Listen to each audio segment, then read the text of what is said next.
In this space, we need to speak as Kenyans. Hoya guys, back to our YouTube channel. Thanks for your great support. Karibuni tena kwa mazungumzo yetu ya kila siku. President William Samoei Arap Ruto alitokea hapa akaelekea upande wa Tokyo, Japan. Cha kushangaza guys ni kwamba President William Ruto amepeleka pale agenda ya bottom up. Unaona watu wangu, bottom up. And amesahau ya kwamba hapa wa Kenya wanahangaika because of bottom up. Juu alidanganya hustlers, akadanganya vijana, akadanganya mama mbogas, akadanganya bodabodas, akadanganya mpaka makanisani. Akaconvince Rigathi Gachagua, akamsupport. Rigathi Gachagua akamsupport na pesa zake zote. And that's why unaona wakati ambapo Rigathi Gachagua alikuwa anaimpichiwa, alisema kwamba alitumia pesa zake zote until his companies zingine zilianguka. Unaona watu wangu, because of supporting President William Ruto, hiyo bottom up agenda. Rigathi Gachagua alijua ya kwamba William Ruto anaweza change hii nchi. And that's why aliamua kumjoin. Na akapuuza mambo ya Uhuru Muigai Kenyatta. And now William Ruto amefikisha hii nchi venye place iko sahi. Unaona watu wangu? So things are not good. Nataka usikie speech ya William Ruto akiwa upande wa Tokyo. Nataka usikie tu jinsi ambavyo anajaribu kuzungumza, telling them about bottom up agenda. Anataka pia wao waige hiyo mfano yake ya bottom up. So kumaanisha nchi zitaanza kuzama kama watafuata mwongozo wa William Samoei Arap Ruto, the president of Kenya. Juu serikali yake is a rotten government. And show me like video na nasema thanks kwa hiyo like yako. Sikiza. The fourth industrial revolution is reshaping economies. Education and research must therefore form Africa's response, equipping our young people to seize opportunities in artificial intelligence, biotechnology, robotics, and digital innovation. We were told yesterday by the Secretary General of the UN that AI must now mean Africa included. We appreciate collaborative initiatives to promote science, technology, engineering, and mathematics. We call for scaling up exchanges under the Africa Business Education Initiative, the Timbuktu Initiative, the African Youth Program 2025, and joint research linkages between Japan and African countries. The COVID-19 pandemic exposed the fragility of economies without robust health systems. That is why, over the past year, Kenya has embarked on reforms directed towards attaining universal health coverage by strengthening primary health care, prioritizing prevention, upgrading infrastructure, training personnel, and securing vaccines, diagnostics, and medicines, all funded through locally mobilized resources. In less than a year, over 25 million Kenyans have registered with the Social Health Authority, up from about 8 million under the former scheme. Millions of families can now seek quality medical care without impediment, either due to lack of access or prohibitive costs. Yet these robust health systems demand significant resources to actualize. We welcome Japan's support through contributions to the Global Fund, training facilities, and the Africa Vaccine Manufacturing Accelerator. These interventions must be scaled up to guarantee universal access across Africa. In Kenya, for example, we are implementing the bottom-up economic transformation agenda anchored on building a fair and inclusive society where every citizen has a stake in our nation's progress. By expanding opportunities, enhancing access to services, and empowering communities at the grassroots, we are bridging divides and ensuring prosperity is shared equitably. Africa contributes barely 4% of global emissions, yet suffers disproportionately from climate change. Addressing this injustice requires equitable climate finance, predictable support for adaptation and mitigation, and urgent implementation. We urge Japan to champion climate justice and advance this agenda at COP30. We welcome Japan's pledge and commitment to support UN reforms, including expanding the Security Council to grant Africa permanent representation as an act of natural justice. The quest for peace in Africa is inseparable from the demand for equity in global finance, both at the security level and at the financial level. We look forward to progress being made under the UN 80 initiative later this year. Resilient, adaptive, and inclusive societies form the foundation of Africa's transformation. The societal pillar challenges us to invest deliberately in people, including their health, education, and their well-being.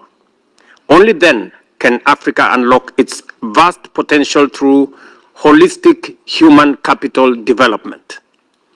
Africa is richly endowed with natural resources and a youthful population of nearly 400 million, bursting with energy, creativity, and innovation. Yet, systemic social challenges persist. To close this gap, we must champion programs aligned with global, regional, and national priorities, but tailored to build inclusive and resilient societies that leave nobody behind. Shared prosperity is the tide that lifts all of society.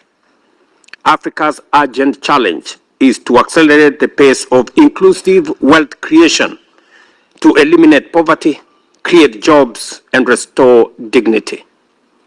This requires correcting the entrenched imbalance in global trade, where Africa exports raw materials and imports finished goods at a premium, a structure that locks our people out of opportunity and stifles our industrialization aspirations. Partners like Japan can help remedy this skew by investing in local manufacturing and industrialization, supporting local agricultural value chains, and financing renewable energy systems to power industry. Africa has abundant resources, land, minerals, renewable energy, and a young tech-savvy workforce. By adding value to what we produce, whether it is coffee, tea, minerals, textiles, or services, we build industries, create local wealth, and therefore empower our citizens. This is how Africa stops being the world's supplier of unprocessed raw materials and extractives and becomes a global hub of high-value production, innovation, and prosperity. Over the years, TICAD has remained faithful to its founding principles of African ownership, inclusivity, openness, and genuine partnership. We commend the government of Japan and the co-organizers for sustaining this unique framework. Kenya deeply values Japan's consistent support in critical sectors: education, health, agriculture, energy, infrastructure, and security. These partnerships have been central to Africa's socio-economic progress. Even amid relentless and overlapping global crises, Africa's economies are among the fastest growing in the world. In 2025, Sub-Saharan Africa's GDP is projected to grow at 4% compared to a global average of 3%. Yet, these impressive numbers have not sufficiently translated into meaningful poverty reduction, substantive employment creation, or enhanced fiscal space for domestic resource mobilization. This is why the theme of TICAD 9, to co-create innovative solutions with Africa, is both timely and fitting. It reminds us that growth must be translated into real impact on people's lives, moving from macroeconomic numbers to grassroots transformation. Africa is at a turning point. With a rapidly growing youth population, we must invest in people to unlock the continent's full potential. This means prioritizing education, health, and job creation as pillar of inclusive and sustainable development. First, we must address the education and skills gap. Across Africa, over 12 million young people enter the labor force each year, yet only a fraction find formal employment. In West and Central Africa, for example, over 6 million youths enter the labor market annually, with just 500,000 formal jobs created. Vocational training and digital skills are essential to bridge this divide. Today, less than 2% of youths participate in technical vocational education and training programs, far below the global average. The World Bank is scaling up support for programs that align training with market need and investing in digital skills that could unlock over 230 million jobs by 2030. On to drive our transformation. You know, many people want simplicity, you know. They do not, they even don't believe in numbers. But friends, numbers are very stubborn. Truth is very stubborn. You can say all the lies you want, but the truth will not change. Our inflation was at 9.6 in 2022. Today is 3.8. Fact. Our dollar had gone to 165. Today it is 130 and coming down. Fact. Our foreign exchange reserves was $7 billion in 2022. Today it is $10.8 billion. Fact. You can say whatever you want to say, but facts are stubborn. The IMF a month ago said Kenya's economy is now the 6th largest economy in the world, not in Africa, sorry, the 6th largest economy in Africa. It is a fact. It's not a rumor. It's not propaganda. It is a fact. So, and I am committed to making sure that we have a solid. I have had to make very difficult decisions to get us here. And I have no regret whatsoever that today I can confidently tell the country that our economy is on sound footing and we are going to improve on it. We've not yet reached where I would want us and our economy to be. We're making the right steps. We are making interventions. We're making decisions on how to align our economy so that we can be able to predictably see what the future looks like. I am very clear in my mind on what we need to do with our agriculture to make sure that we create a food security system, deal with inflation, deal with the cost of living, make sure that the cost of food does not cause a crisis. 60 years after independence, we must be sure about food security in Kenya. And we must make the right decisions. And I'm very proud that we have, for example, reduced the cost of importation of sugar by 80%.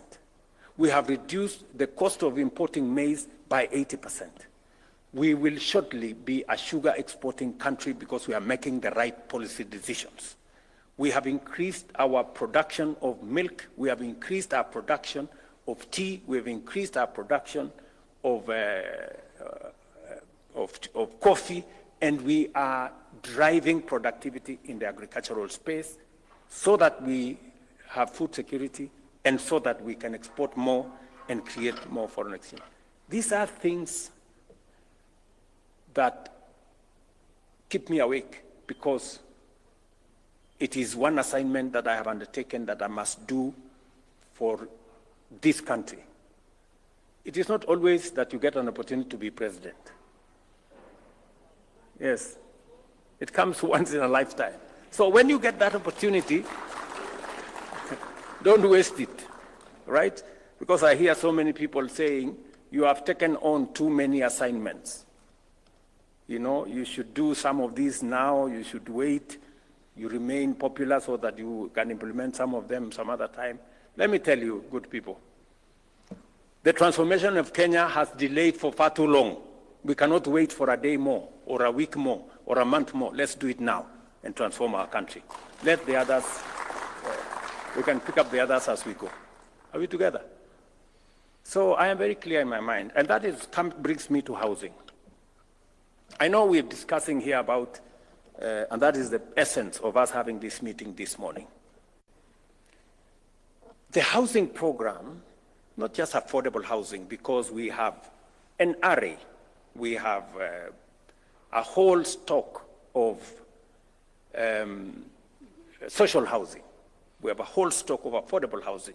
We have also market housing that responds to everybody out there.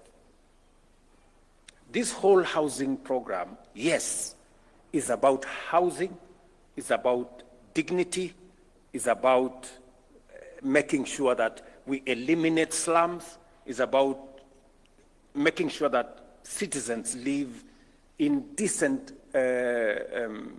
neighborhoods with water, with electricity, with proper sewage system, making sure that there are all the other social amenities with schools, with hospitals, recreational grounds, and everything in between. That's it. But it is also about creating job opportunities and inspiring